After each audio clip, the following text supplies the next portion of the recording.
హల్లెలూయా. యేసుక్రీస్తు నామమున అందరికీ హృదయపూర్వక వందనాలు.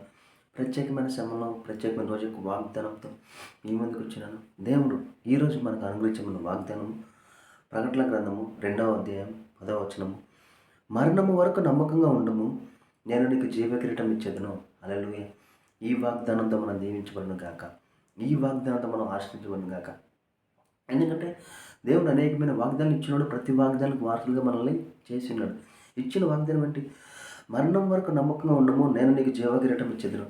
ఎవరైతే నా పరిస్థితి అయిపోయింది అనుకుంటున్నారో, ఎవరైతే నన్ను ఎవరు ఇంకా బయటకు తీసుకురాలేరు, నేను అప్పుల్లో కూరుకుపోయాను అనుకుంటున్నారో, ఎవరైతే నా అనారోగ్యానికి మెడిసిన్ లేదు, నేను నాకు ఎలాగ అయిపోతాను అనుకుంటున్నారో, దేవుడు ఈరోజు నీతోనే మాట్లాడుతున్నాడు. సహోదరి సహోదరులారా, నువ్వు ఈరోజు ఎవరి జీవితాన్ని జ్ఞాపకం చేసుకోవాలో తెలుసా?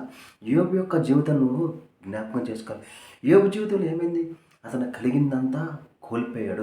అతని ఆస్తి అంతా కోల్పోయాడు. అతని ఆరోగ్యం అంతా అనారోగ్యంగా అయిపోయింది.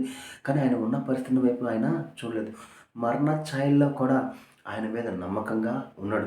కాబట్టి అలా ఉంటే ఏమైంది? యోబుకి ఎంతైతే కోల్పోయాడో రెండింతల ఆశీర్వాదం ఆయన మీదకి దిగి వచ్చింది. అట్టి రీతిగానే ఈరోజు నువ్వు కోల్పోయిందంతా నీకు తిరిగి వచ్చును గాక. నువ్వు కోల్పోయిన ఆరోగ్యం అంతా నీకు రెండింతలుగా తిరిగి వచ్చును గాక. నువ్వు ఏదైతే కోల్పోయావో ఆస్తి అంతస్తులన్నీ రెండింతలుగా తిరిగి వచ్చును గాక. హల్లెలూయా. యోబు సరిహద్దులు విశాలపరచబడినట్లు నీ సరిహద్దులు విశాలపరచబడును గాక. హల్లెలూయా. ప్రార్థన చేసుకుందాం. స్తోత్రం స్తోత్రం. మహాప్రేమ గల తండ్రి, నీకే వందల స్తోత్ర చెల్లించుకున్నాం దేవా. ఇచ్చిన వాగ్దానం బట్టి నీకే కోట్ల స్తోత్ర చెల్లించుకున్నాం తండ్రి. ఇదిగో దేవా, ఎవరెవరికి తండ్రి ఏదైతే సహాయం కలుగుతాడు, నాకైతే సమస్తం తెలియదు కానీ నువ్వు సమస్తం తెలిసిన వారు తండ్రి. కావాల్సిన ప్రతి ఒక్కరికి కావాల్సిన ప్రతి ఒక్క సహాయాన్ని అందచేయండి తండ్రి.